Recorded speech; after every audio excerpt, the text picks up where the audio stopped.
Hi, this is Amy from Good Food on Earth, and my wonderful guest today is Leslie Wendland of Sweaty Successful Moms. And I want to let Leslie introduce herself and tell you a bit about her background and how she got to be doing what she's doing. And she's going to let you know all of her amazing work and what she's developed. Oh, thanks so much, Amy. First off, I'm so excited to connect with you. Thankful that Kristen connected us. And then right before this call, you had sent me some links, and it was the most perfect thing I could have possibly seen. The free thinking for kids. So it's so in alignment with what I'm sharing for moms. And I know that there's a lot of women that will definitely connect. So before I introduce myself, can you please just share with my community, my friends, of how can they connect with you on this course, and maybe just give like a little blurb about it. Yeah, sure. So the free thinking for kids, I've actually got it on my website. There's a tab there that says it's resources for parents. There's homeschooling and other things in that homeschooling, schools, and parents. And it's at the bottom of that page. And the free thinking course for kids is for ages 11 and older.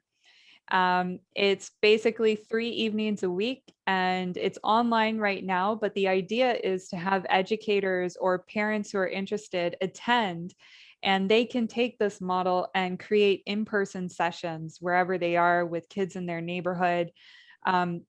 So for 2 evenings a week, we basically look at things that challenge paradigm thinking and explore where we have assumptions, where we can ask more questions. And it's about inspiring kids to use their imagination again, to start asking questions, to have fun with learning, and to see that there's so much more out there.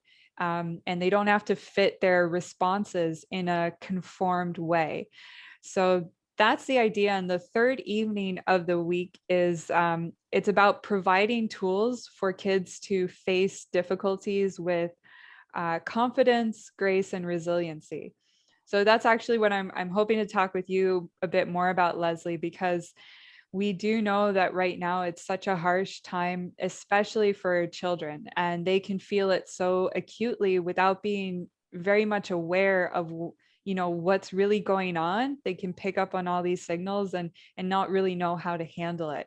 So that's another part of this class. And what's actually interesting is I've had parents who were have younger kids than younger than 11 who wanted to attend, and it's not as really suited for them. So I've created a separate section that's called Storytellers Circle.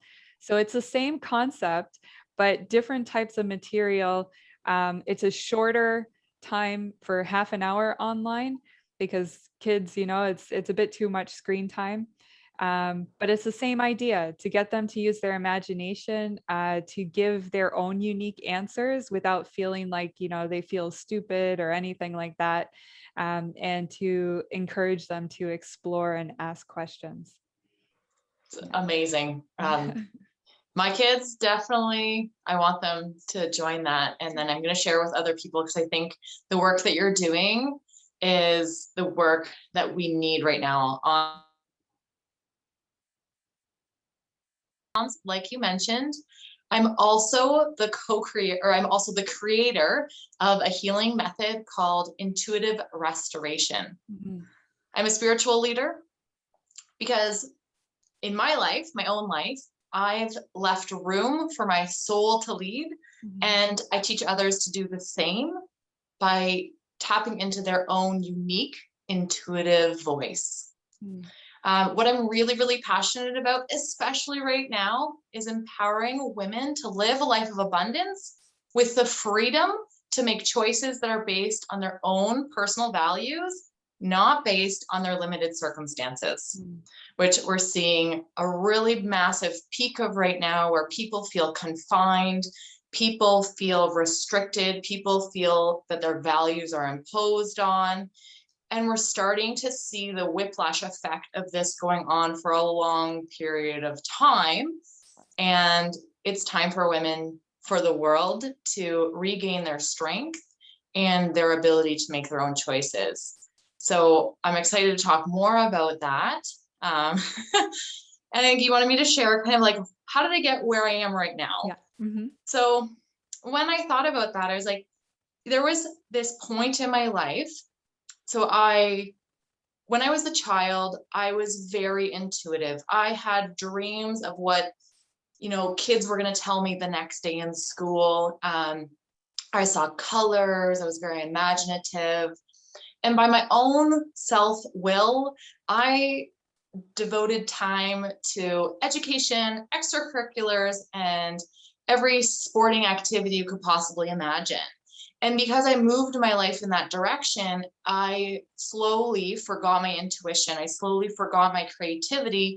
And I kind of fell into the being told how to think, being told how to feel, and being told how to act.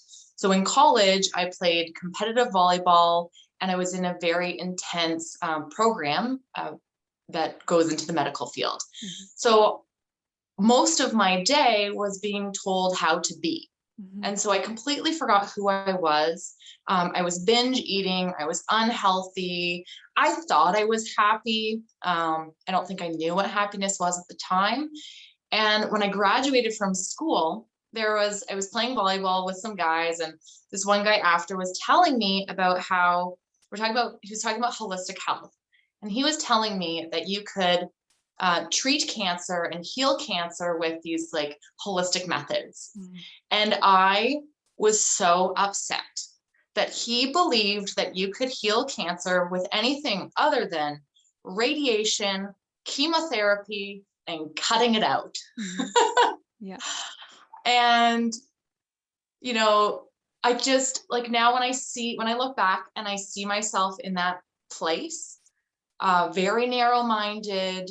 I believed that theories were facts. Mm-hmm. I believed in the school system and the education system, and how does the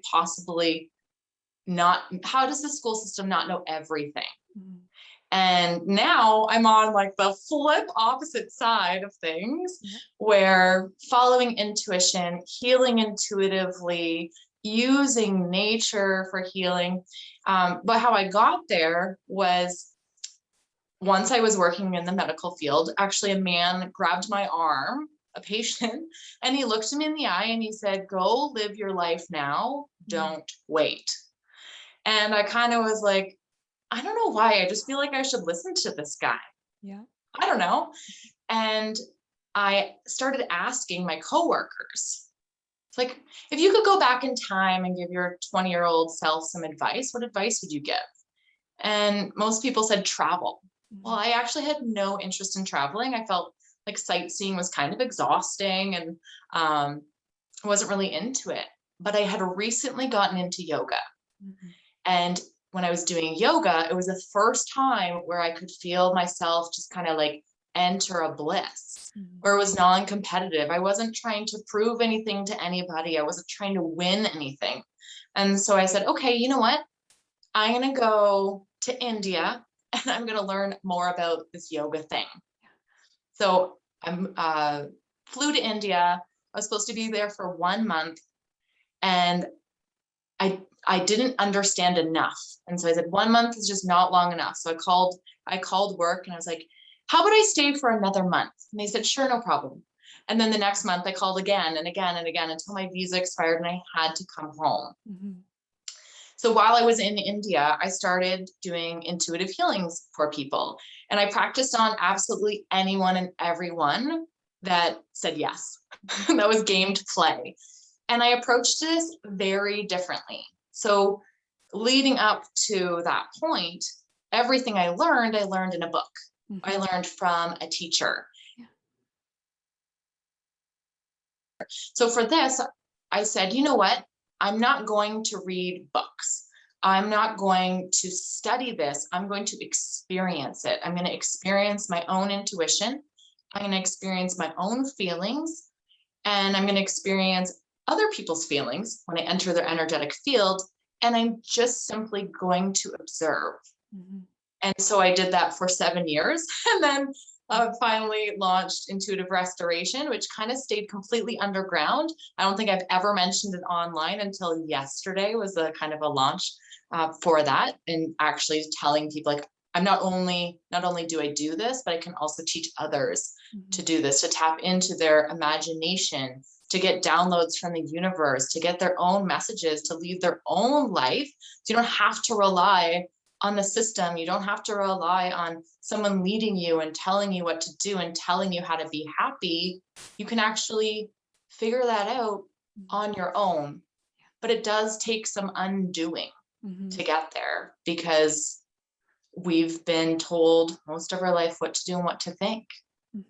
Yeah, it's fascinating. So one of the things I covered with the kids in the free thinking course was this week on exploring these concepts, and I was thinking about, you know, the image that I get when we build a certain structure.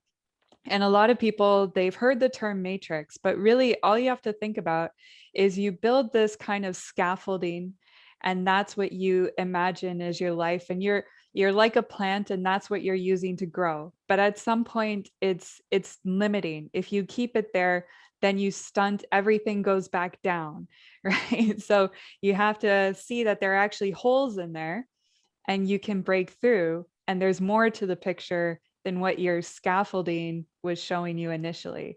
Is kind of, you know, it's a fascinating way to look at it, and to encourage people to open their minds, and they don't have to feel like they were you know, stupid or uh you know, asleep or that sort of thing. It's more like, well, you were at a certain stage, and now you're starting to get a nudge in another direction, kind of thing. Absolutely. And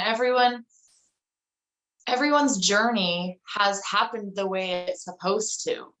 Like my own personal journey, I was meant to go through the system. I was meant to go through losing myself to finding myself, so that I could share that with others. You know, if I could stay in a place of, oh, victim mode, where, oh, nobody told me that I could find health, and everyone told me I should just take medication and suffer, like, you know, falling into that victim mode, or saying, hey, this isn't a really amazing journey that I get to leverage for my own experience and my own learning, and allowing that to lead to the next piece. Yeah. And I think, Go ahead. yeah, people get stuck there. They get stuck in, oh, something bad happened, and but it's time to shift that and see not the positivity, but see the lessons in it. Yeah, absolutely. And I want to dig into now this whole concept of overcoming fear, of letting that go, from being the driving force behind your life. And I just want to touch on, you know, you mentioned this, how there's a lot of fear mongering going on. There's like high levels of stress, and it's chronic, it's persistent, and it's been going on for the past year. And it's, you know, people are online a lot. They'll get the messages online, on the social media, the news stories, on the radio, on the TV. And then if you're going to school, you get the same kind of messaging at school. If you're at work, you get the same kind of messaging at work. And then even with your friends, they carry all of their own input with them when you meet up. And it's almost like we're bathing in this environment. So I want to ask you, first of all, for you, how do you see fear? And then to follow up with that, what do you do when the whole environment around you is perpetuating this fear-based paradigm? Like, what's the first thing somebody can do to kind of break through that matrix? Yeah, really good question. So fear is, there's different types of fear. So number one is tapping into the present moment and observing, so is a tiger chasing me right now? Am I actually in danger in this exact moment? If I am, then I need to actually make a shift immediately. That's a real fear. Like, maybe someone is in your environment that's unsafe. Okay, that's real fear. Pay attention to that. Maybe your child is near water and you're afraid they're going to fall in. That's real fear. Pay attention to them. Watch your child. Make sure they don't fall in. So it's important not to ignore fear because it's there for a reason. But what we have to observe is that not all fear is real. So fear can be false evidence appearing real. And fear doesn't prevent death. Fear does prevent us from living. And that's a quote from Buddha. That's not from me.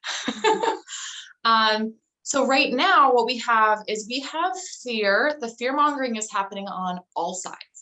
So we do see a division. We see people that are afraid of a virus. They're afraid of people. And then we have fear of the elite, the control, what people might label conspiracies. And both of those are fear. And I think the number one thing to recognize is, are you being consumed by fear? It doesn't matter what the fear is. If that's controlling you, it is time to shift, because that is going to kill your spirit and it's going to ruin your life. And so it's time to recognize it's good to observe what's going on in the world. It's good to be educated. So I think there's 3 places that people have to balance, or can balance, or I think should choose to balance. And actually within Sweaty Successful Moms, I think there's 3 of us. I think we're actually a really good example of each of the places that we need to balance. So myself, I'm very soulfully aware, very internally reflective. Kristen Nagel, who was on your podcast earlier, she is on the awareness of health, what's going on with the government, what's going on politically. So she has that awareness, and it's important to also, be aware of those things. And then Miriam, who a lot of people don't know, she's not always in the forefront. That woman takes action. So she's writing letters. She's contacting different political parties, and she's setting her family up. She's doing food prepping, growing herbs. It's amazing the stuff that she's doing. So we have to be soulfully aware. We have to be worldly aware. And then we also have to take action. But this actually does have to happen in balance. And you don't want to sit in any one of those places. But the way to check in if you're being consumed by any one of them is to actually ground yourself. So I kind of have 3-step method to not only getting out of fear, but really tapping into your own truth. And when you tap into your own truth, fear can't exist.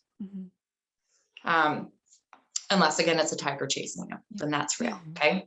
So the first step is to get grounded, to center yourself, to feel your body, to be aware of the actual present moment. Is there pain in your shoulder? What's going on in you? The second step is to be grateful. And this is not, when it's the practice of gratitude, it's not the sexiness of positivity where people are like, my life's amazing and it's totally fine that we're locked down. I can't see any of my friends. Like, I'm good. That's not the gratefulness I'm talking about. I'm talking about the type of gratitude where you acknowledge where you're at and you step into creation of where you want to be. So it could be saying something like, I acknowledge that I am unhappy alone. I am so grateful for the connections that I'm continuing to make with wonderful women in my life. So there's there's that energetic shift of difference. And then the third step is to actually use your intuition to guide you, to check in. So I do teach a method for that where you can really hear a yes and a no. So you can ask yourself lots of questions, like, maybe you are watching the news, and you could, once you're centered and grounded, once you're in a place of gratitude, then you can ask yourself, do I need to pay attention to this news article right now? Yes or no? Is this something I need to explore more? Yes or no? Am I being driven by fear right now? Yes or no? Because we know that fear hijacks the body. Yeah. It takes over the nervous system. It clouds our judgment. So using that technique, not only are you eliminating fear, but you are tapping into your own intuition so that you can move forward. And right now we need people to create. You're creating with this podcast. You're aligned with your soul by doing this, and it's inspiring other people. And we need more of this. Yeah. Right? Yeah, absolutely. And I want to touch on the intuition, because I know, a lot of people will dismiss it and they'll say, well, I don't really trust my intuition and it hasn't really served me. There's different assumptions about what intuition is. So I wonder if you could describe what that means for you. So first I'm going to speak of what it is sometimes for other people they don't even realize. So the truth is there is no sixth sense. Our intuition speaks through our five senses. So I think a lot of times people are waiting for some big aha revelation, some like godly moment. And some people do have that. But if you listen to your own language, some people, maybe you have someone over, or you're chatting with someone and they leave, and you might say to yourself, that person left a bad taste in my mouth. Taste is a sense, right? Or I just feel it in my gut. Like people have gut feelings all the time. So there's different methods or different tendencies that people have. But it has to be trained, because we've been told, like from a very young, early age, again, where I'm so happy and impressed with the course that you've created. Children are told not to pay attention to their bodies. So, for example, like when a child falls down, you'll say, "You're okay." Yeah. And we jump to distracting them. So what I do with my kids is they fall and I'll state the fact. "Oh, you fell." And then I'll ask them to tap into their body. So I'll say, "Feel your body, feel where it hurts." Send that area love and light. So then they're actually tapping into where they are. Or maybe if they're standing on something and they'll look at me and they'll be like, "Mom, can I jump off of this?" And I'll go, "Check with your body first." From my observation, it doesn't look safe to me, but check with your body. If your body says it's okay, you can go. Go ahead and jump. So most of us have spent so much of our life denying our intuition. We've basically neglected it, and we don't have a good relationship with it. And so we're not necessarily trusting it. And the second part of trusting our intuition is a lot of us are hoping that success is linear, that we're going to go smoothly through life, going from one to the next, to the next, to the next, and we're going to be protected and safe the whole time.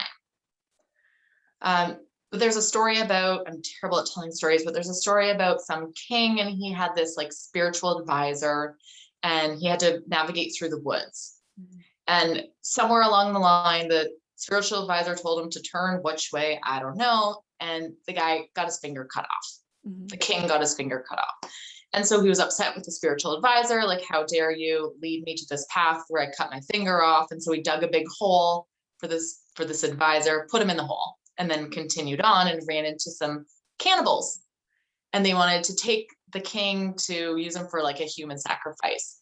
And when they got him to their like village or place, and they've got their fire going, their leader looks down at the king and realizes that his finger is cut off. So he's not whole, he's not complete, he's not fit for their human sacrifice. And so they release him. And he's like, "Oh my gosh, what did I do? Like, the spiritual advisor was correct. And then I like put him in this hole." And so he like runs back to try to find like and save the advisor. And he returns to the hole. The advisor's in the hole, and he gets helps him out or whatever. And he's like, "I'm so sorry. I'm so sorry." And the spiritual advisor is like, no, you needed to put me in that hole because otherwise they would have sacrificed me. Yeah. Right. So, you know, Yeah. bad things happen to us, but they may be happening for us, not to us. And so it takes, again, sometimes it takes support to reconnect to your intuition and who you are so that you can rebuild that relationship. Mhm. Yeah, yeah. I want to share this really awesome thing. I watched a video recently. It was an old recording with Richard Feynman. And do you know he was a world-renowned physicist in the US, and I think he was teaching at Stanford for a while. And he was involved in the investigation, I think, with the Challenger disaster. Anyways, he was really well respected, but he's what I would consider to be like a real scientist. So what I like to do is when people are talking about, say, psychic abilities or stuff, I like to show that you can actually put this in concrete terms. So what's really cool is he gives this scenario where, say, you and I are standing across from each other, and we have somebody who's standing next to us. And in between all three of us, there's all of this data. There's light waves and ultraviolet waves and radio waves, and all this different stuff is going on. And we have all these filters, right? So based on what I decide to use with my intention to focus on, I'm actually like a radio that's tuning in. So I decide I'm looking at you, and my focus is looking at you, and I'm still receptive to all the other stuff, but I'm mainly paying attention to you.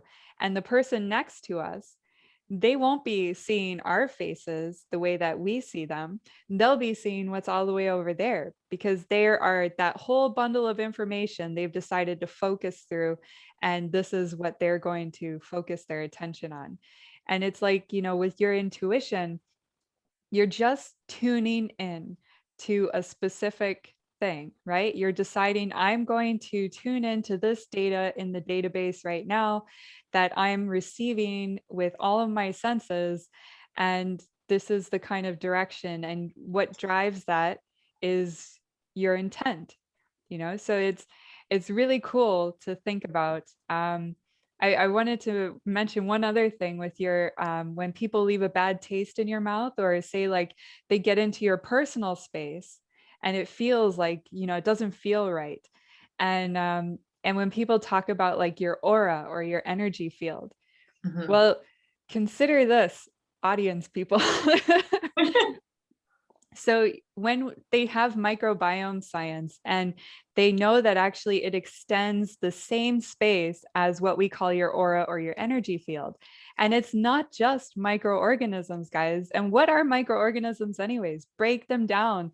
And they're all like molecules and atoms. And what do they have? They have they have charges, right? There's this certain type of energy field, that's this electromagnetic field around yourself, that attracts certain things and repels others and has reactions. And you can actually sense that. And it's intimately tied in with your nervous system, right? It's so cool and fascinating. But, people often dismiss this stuff, but they don't realize that sciences, the harder sciences, are right on board with that. Once you start digging in, it's really cool. Yeah, there was a really amazing book that I did read called The Quantum and the Lotus. Mhm. And when I read that book, there was one little piece in it that my mind went, it was that when you observe a molecule, you need to use some sort of microscope, which requires light. Mhm. And light is an energy. So you're automatically applying energy to what you're observing, and therefore we don't know anything. Like, we don't truthfully know anything. So everything is up for conversation. Everything is up for debate and exploration and openness Mhm. to continue the discussion. Yeah. Yeah. And that's actually something to go back to the fear. I think there's this huge shift of changes happening for people. You've got a lot of systems that are they're basically crumbling right now. and it's scary. And a lot of people aren't even fully aware of the extent of that. They just feel it, on a certain level.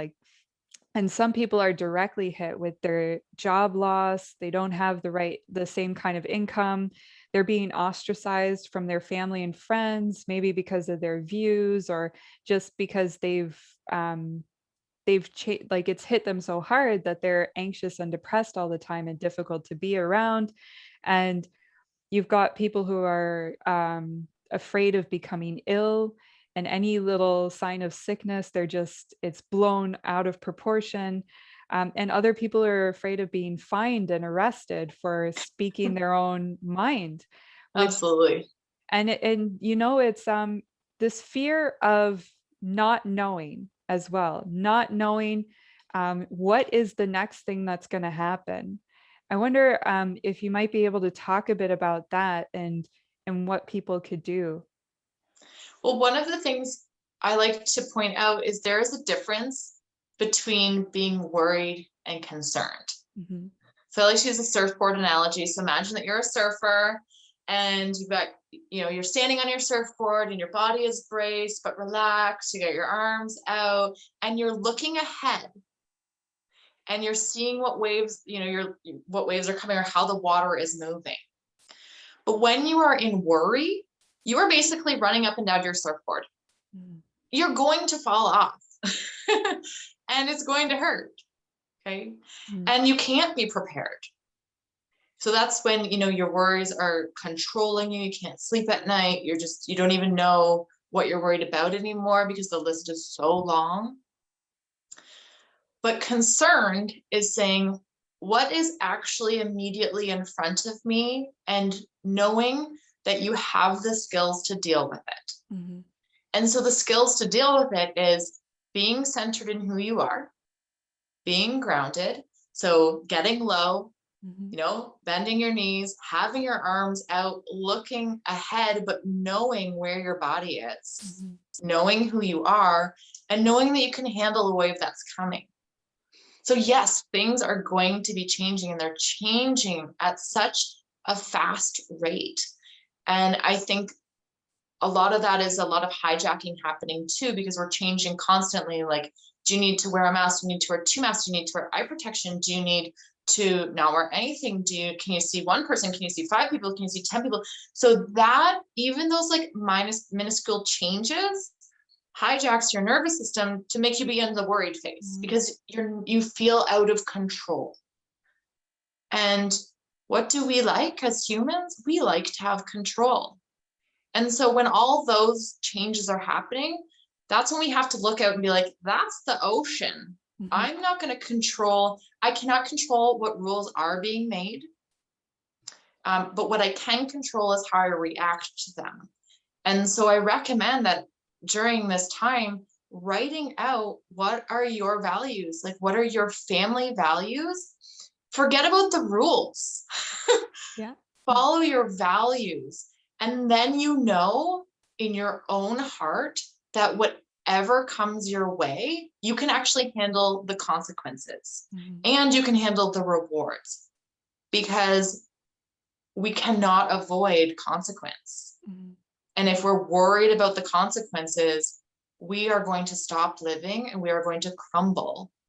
And we're going to become ill, because that is physiologically destroying us right now. Again, on both sides, the unknown and the fear on the conspiracy theory side, and on the we're gonna all die of a deadly virus. So we need to get even clearer on who we are and what we stand for, and trust that we can navigate through the twists and the turns. Mm-hmm. And we don't need to know exactly what's coming next.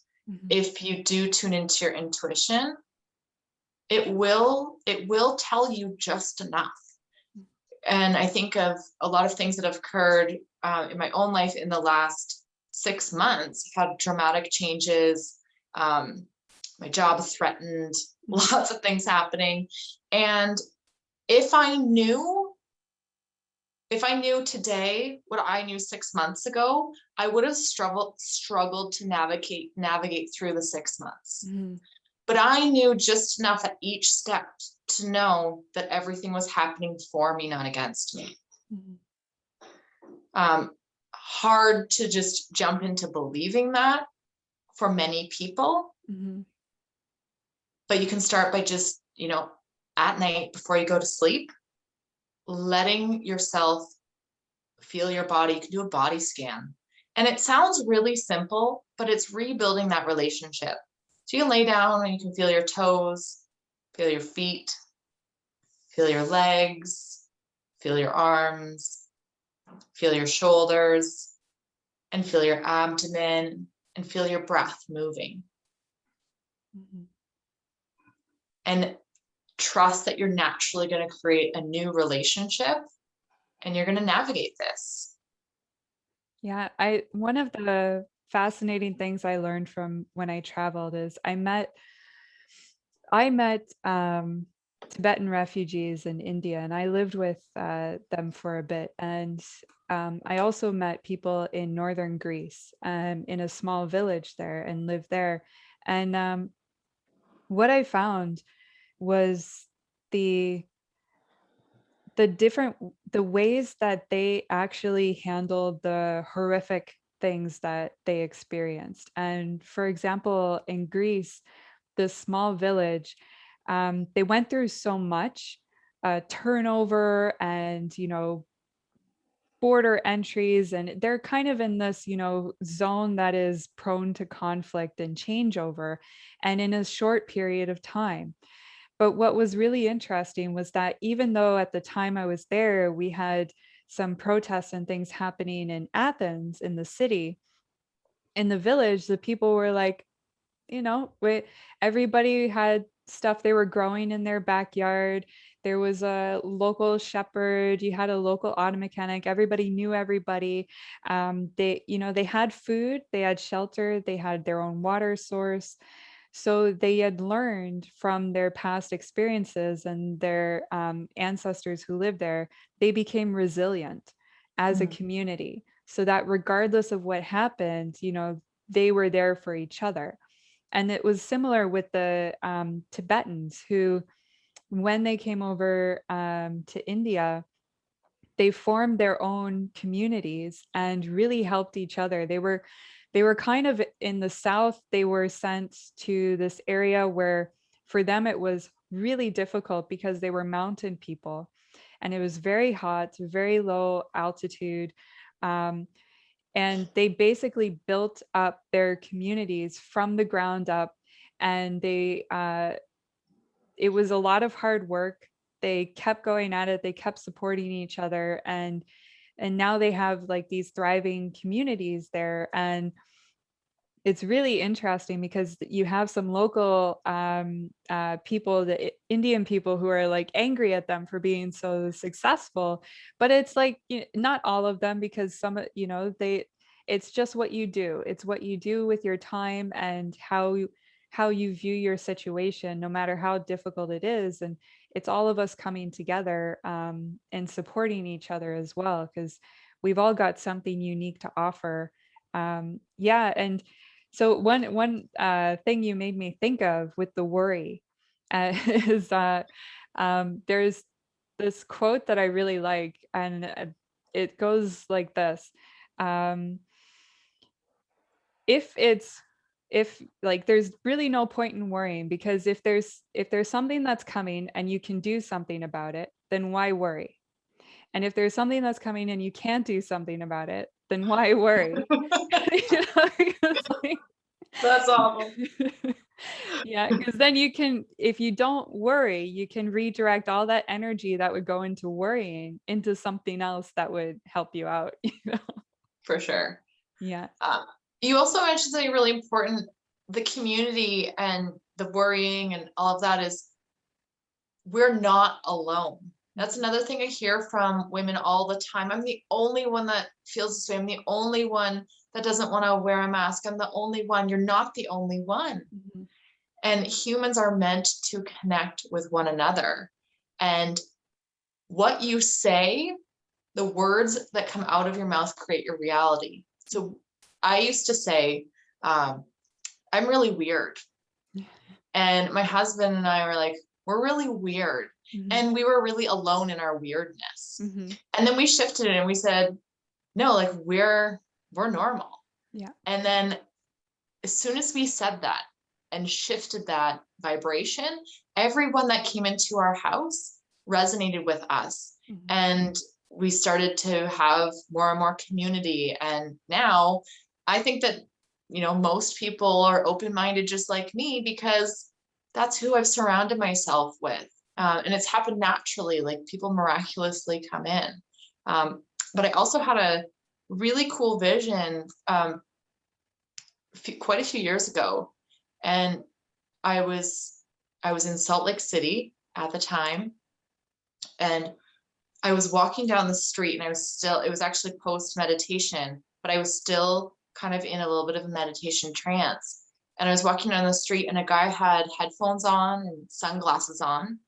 And I say hi to everyone that I walk past, especially if it's a little bit of an empty street. And I tried to get his attention to say hi.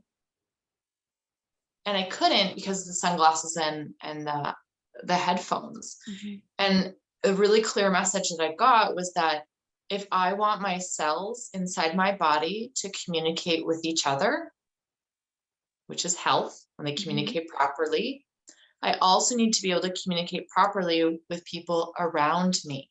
Mm-hmm.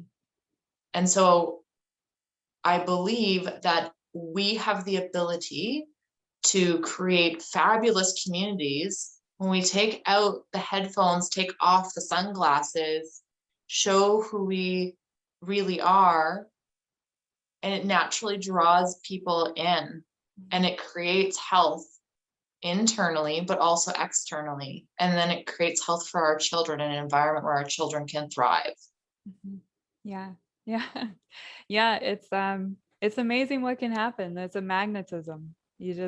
That shifts everything. I like to call it in the body, when you change something, there's a cascade effect. And that's what they talk about when they examine what happens metabolically in your system. And one little thing, you change one little thing, and there's no real like targeted, you just go for this, and that's the only thing that changes. It's a cascade effect, and it's a ripple effect. So yeah, I wonder if we could go into, if you're interested, in maybe giving some advice for some specific groups right now.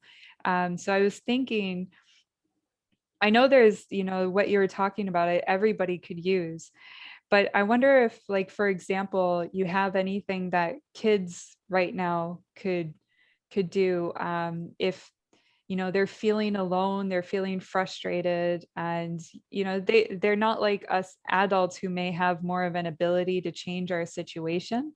Yeah. And kids are kind of stuck with what their family is deciding to do. So Yeah. yeah. So I'm really glad that you asked that, because children enter the ego phase where it's everything's when they're about 2, or they're like, mine, mine, mine. That's their ego development. But they haven't come to a place where they are separate from the universe. So the way mom, dad, parents, caregivers, people, the teachers, the way people feel is impacting them. Mm-hmm. And so we could give kids all the tools and techniques possible, but they are going to feel how the parent feels. And so I think that's work that, if your child is not sleeping properly, which I'm hearing a lot of kids having a really hard time sleeping, like older kids even that used to sleep through the night, it's not sleeping properly, or having kind of like nervous type behavior, whether it's like a lot of kids will like flick their hands, or they need to chew on something.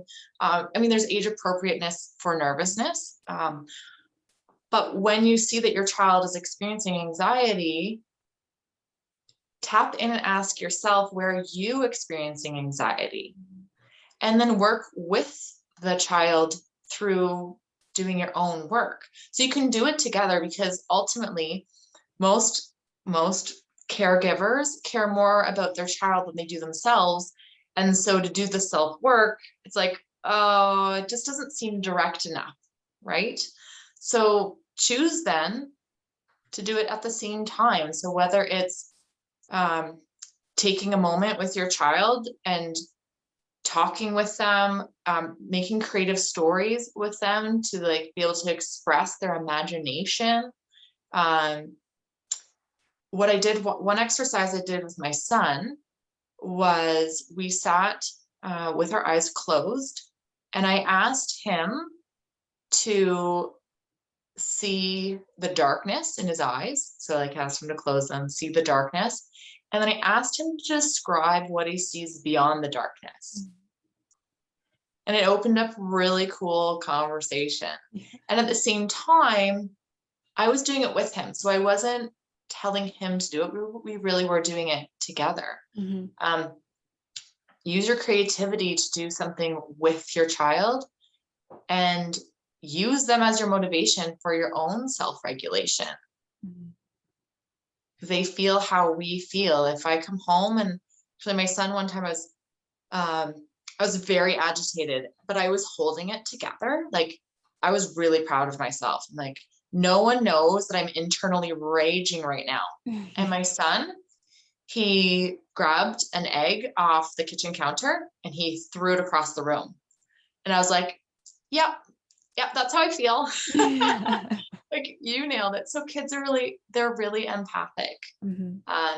So I believe it's more about the parents doing the work than the child. And if the child's not in an environment that is safe for them, like if school doesn't feel safe, not everyone can change that arrangement. However, if you have the ability to make a space that's safe for your child, make a space that's safe for their child, even if it's temporary, even if it's 1 year or 2 years. Like our children are our biggest investment. Yeah. Yeah. And it's, I work with animals, and it's very similar because animals, a lot of people try to think that animals are very stupid, but they're incredibly intelligent, very empathic. They can tell you, they can communicate with you in a different way. And they feel what you're feeling. And often when we had, dogs come in with issues, it was always the owners, and they were feeding off of the owner's energy, the owner's anxiety, the owner's uncertainty and fear. And all they pick up is like, there's something wrong here. My owner doesn't feel comfortable. Like, this is my person. This is my companion. We spend all our time together. There must be something wrong. And the person doesn't realize this because they don't see that how intimately connected they are.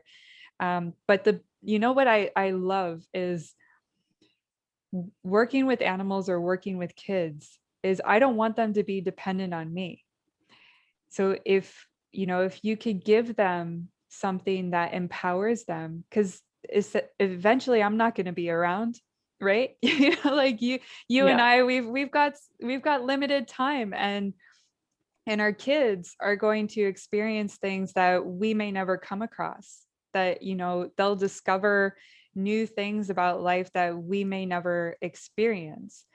And so we can provide them with, like you're saying, these tools of grounding and how to be present so that they can move forward and be confident in what they do discover, because it's going to be new territory regardless. It's just they're going to be their own adventurers. And kids, if they're under 10 years old, they do not need meditation, because when they play, they're not thinking about washing dishes. They're not thinking about the state of the world. They're playing.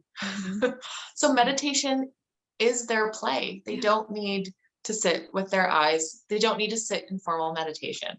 So if you hope that your child will be ultra spiritual and a little Buddha, they're probably going to be a little shit if you really want them to be that way. So let them be who they are. Let them express their creativity in whatever way that is. And take the tips that you have in your course, because they're brilliant tips that you provide. Oh, thank you.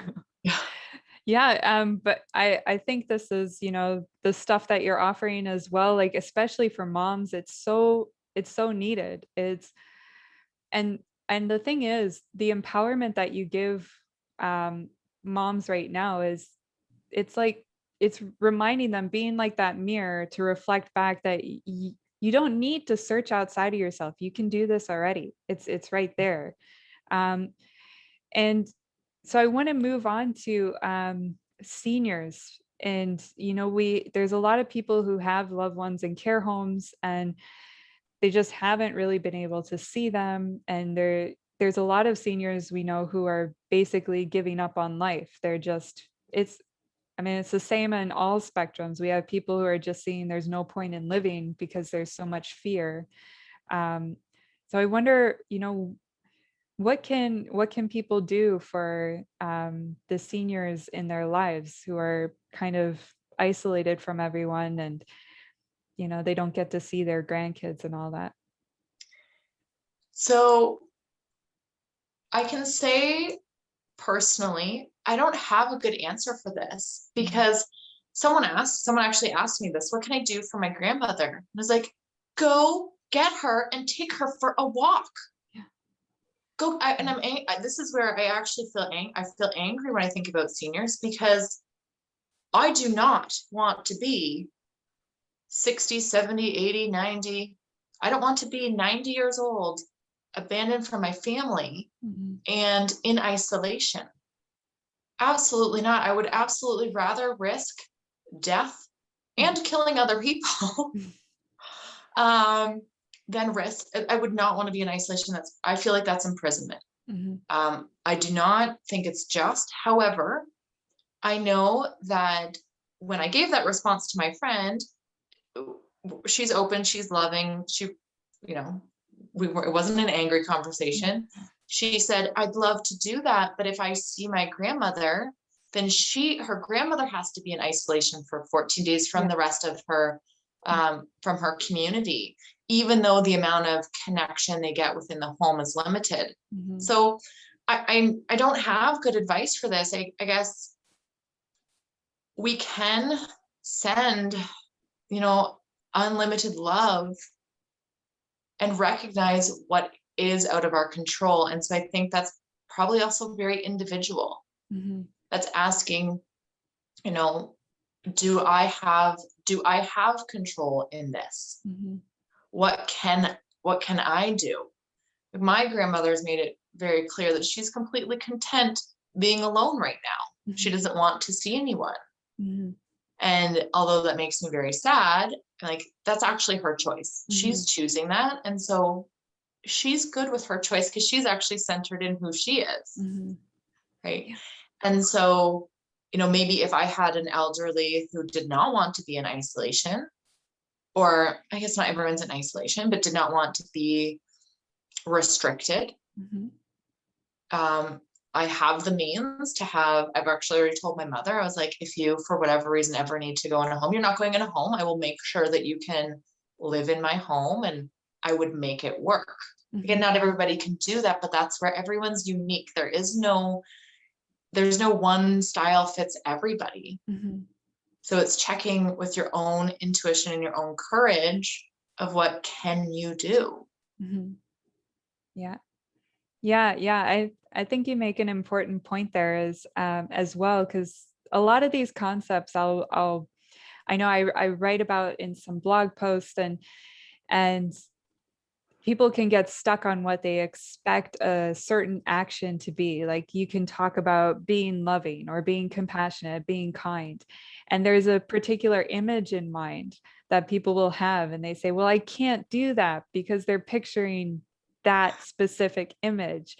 But it's like, I wonder if you could talk about when you were working, you said for 7 years, like tuning into your feeling and how other people, I mean, did you experience when you did that there was this, nothing had a fixed manifestation, that you could really tune in to see how, like, if your direction was, I want to be loving, you don't have like a fixed idea of how it should look, but you'll know in that moment. Yeah. So for what I uncovered was I could create a method. Mm-hmm. So at first, it was just literally dabbling in everything. So I would stand close to someone, notice how I feel, and then step further away. Mm-hmm. And through practicing that, I started to uncover that there was a lot of thoughts that were not my thoughts. Mm-hmm. They were someone else's. Yeah. There's a lot of feelings that weren't mine. They were someone else's. Specifically around binge eating, that was a really huge struggle for me. So that's where I focus a lot of my attention and my training, Mm-hmm. was that I started to ask myself, I found a method where I could feel a yes in my body. So this is what I teach people, where to feel their yes. And sorry, I don't tell them where to feel their yes. I have a system to help people uncover where they feel a yes, how they feel a yes in their body, and how they feel a no in their body. Mm-hmm.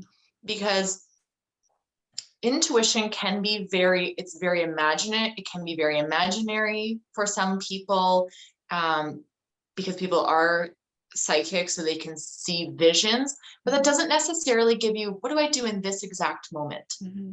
What do I do right now? And so that's why I use a yes or no method, so I can check in and treat each scenario as unique. Mm-hmm. So when it came to food, I would ask myself, I wouldn't ask myself if I'm hungry, because I was hungry, but I wasn't hungry for food. I was hungry for spiritual fulfillment. I was hungry for my heart's desires to be manifested. Mm-hmm.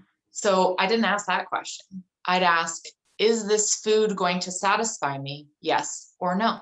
Mm-hmm. And often I had already eaten dinner. I was good. So I'd ask, okay, would this chocolate satisfy me? Yes or no? And if I got a no, I would sit in the discomfort. Mm-hmm. It wasn't like, okay, now everything's blissful, I'm good because my intuition told me the truth. It's like, no, darn it, this is uncomfortable. I have to just be uncomfortable because I don't know the next answer. Mm-hmm. And I could also ask that. Do I need to know the answer right now? Yes or no? And when you get a no, you're like, darn it, I really want to know the answer. I really want to know what's next. Mm-hmm. And a big part happens like when you grow and when you're challenged. So let's actually return to the example of the seniors. So for someone, if they were to ask themselves, could I have my grandmother come and live with me? Yes or no? They may get a yes with almost like a terrible feeling, but that's because it's painful for the ego, because it's going to change who you are. Mm-hmm. But you can clarify that with your intuition too, so that you know why you're feeling uncomfortable. Not everything feels good. Mm-hmm. And then other things do feel good. They do feel right. Like when I found out I was pregnant for the first time, I didn't get pregnant on purpose, but I had 1 second of like, poof, like a pop of bliss, and then pure dread. Oh my God, I'm pregnant. What am I going to do? Oh my God, this is terrible. This was not meant to happen, right? But there's these different moments. And so that's a method I teach people so that it doesn't feel so confusing. And then you can also check in if when fear has hijacked you. Is this fear, yes or no? Oh, it's fear. Okay, I'm going to do this anyway. That's just fear holding me back. Mm-hmm. Yeah. Yeah. Yeah. It's funny. I've definitely had those moments where there was something very difficult, but I knew that I was where I should be, and it was very uncomfortable. But what I kind of took away from some of those moments was, even if I have no clue what the next step is, I'm just not going to jump on anything right now, because I know that'll be a big mistake. So all I have to do is just give it some time. And it's sort of, what's that quote, where you let the mud settle and give that time, and it'll actually come out. And it's not going to be like, when kids are in growing up, they talk about finding your passion. And I have a very good friend who was like, I never really found my passion. And And I said to her as well, I was like, well, I never really did either. It wasn't like an aha, this is amazing. And it finally dawned on me. It was, there were just these, like you were saying, you see just enough, and then you just trust it, and you say, hey, I'll just see what happens. I'm going to go and I'll see what happens. And I don't know what's going to happen, but I'm going to take my chances and then go from there. And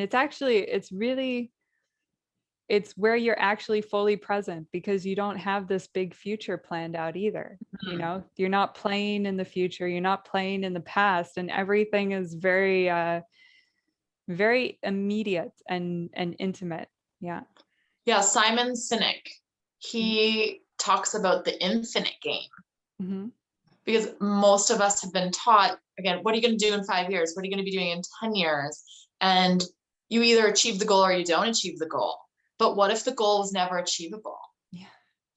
What if that was possible? Mm. Right? But that you still feel passion towards moving towards it, versus saying, oh, I can't reach the goal, so that just must not be it. Yeah.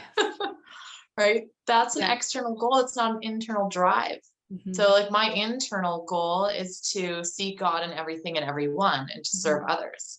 Yeah. But that's just for me, right? And then I've got my external goals of empowering women to live the life of abundance with the freedom to make choices based on their values.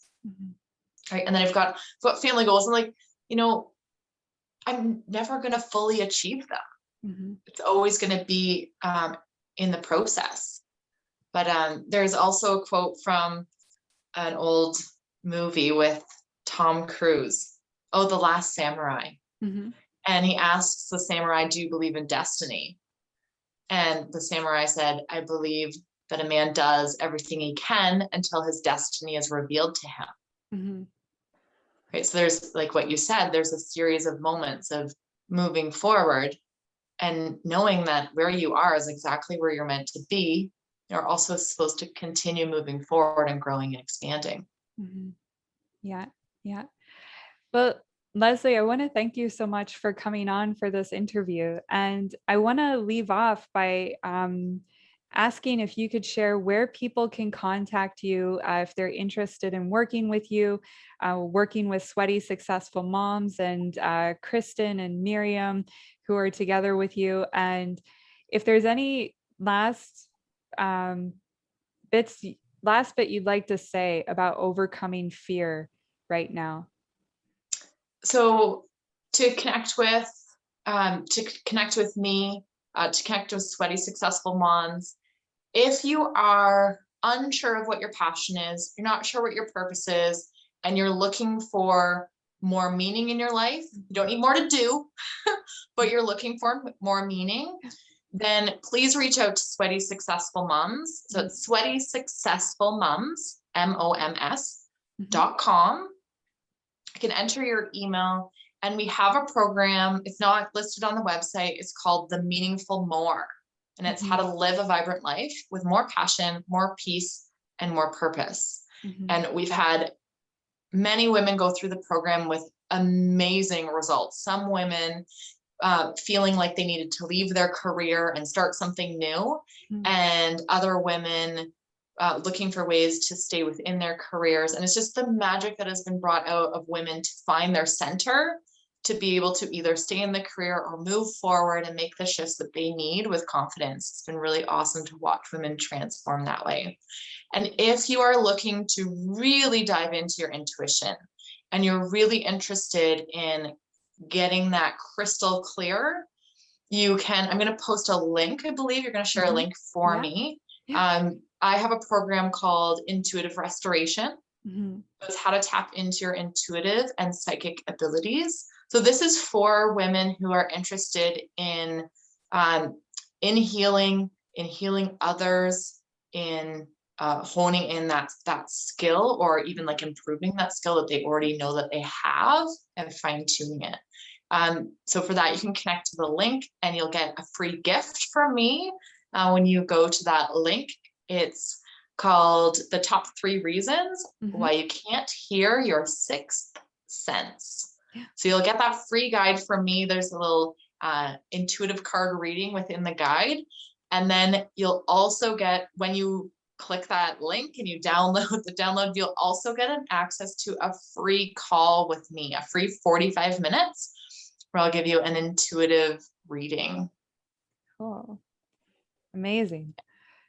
And I guess to leave everyone with, oh, what am I going to leave people with? That's such a good question. Be uniquely you, be confidently you. And on the days that you're not confident, call a friend and tell them exactly what you need. Say, hey, today, not having a good day, I could really use some encouragement. You're not alone. You don't have to be alone. And if no one answers the phone, keep calling. Like, call someone else. There's more people available. And there's so many amazing communities, and you can create your own community too if there's not one that you're already resonating with. Yeah. Just by being you. Yeah. And I want to finish off with what I've been ending most of my videos with, is that we are the community. So find people like Leslie, like Kristen, like Miriam. We can support each other. We can start building this community structure that provides services that are going to help all of us be empowered and grow together. Reach out. Once you make that commitment, that decision, you'll start to see the opportunities that you couldn't see before, because you might have been too scared and think that it wasn't out there, but it's out there. So, thank you, Leslie. And it's been wonderful talking with you about this. And it's for people getting past the fear, it's possible. And I'm from what you said, what we talked about today, I hope that people can walk away with this and adopt some changes. And even if it's just that knowing, you don't know how you're going to do it, but you can, and you'll find a way. So thank you so much, Leslie. Thank you. I've really enjoyed my time with you.